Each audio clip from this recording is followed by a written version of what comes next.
అందరికీ ఇవాళ వచ్చేసి పాలకూర పెసరపప్పు వండుతున్నాను. దానికి కావాల్సిన ఇంగ్రీడియంట్స్ 4 కట్టల పాలకూర తీసుకున్నాను, లావుయి ఆనియన్ పచ్చిమిర్చి చిన్నవి 3 తీసుకున్నాను, ఆనియన్ పచ్చిమిర్చి 4 తీసుకున్నాను, పెసరపప్పు కప్పున్నర తీసుకున్నాను, ఈ కప్పుతోటి కప్పున్నర తీసుకున్నాను. ఇప్పుడు తయారు చేసే విధానం అండి. కడాయి పెట్టుకొని ఆయిల్ పోసుకోవాలి.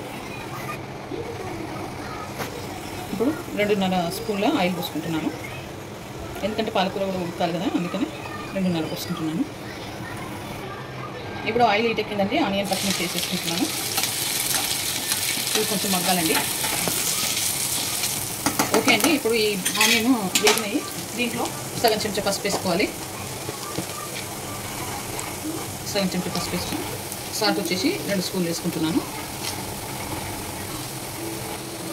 అల్లం వెల్లిపాయ పేస్ట్ 1 స్పూన్ వేసుకుంటున్నాను.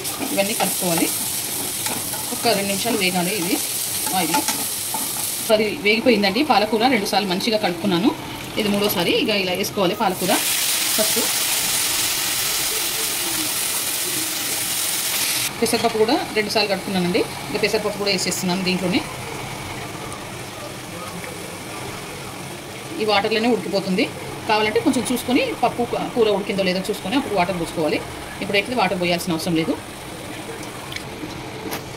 దీంట్లోనే 2 స్పూన్ల కారం వేసుకుంటున్నాను.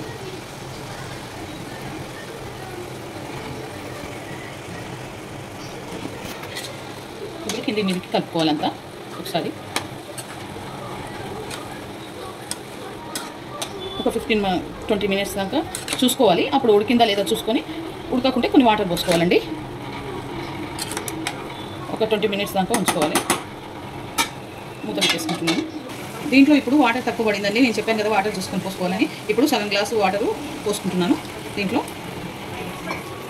పోసుకొని కలుపుకోవాలి. ఉడకాలి కదా పాలకూర, పప్పు ఉడకాలి. సగం గ్లాస్ వాటర్ పోసుకొని ఉడకాలి.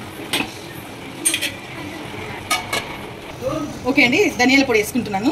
ఫైనల్గా 1/2 స్పూను గరం మసాలా.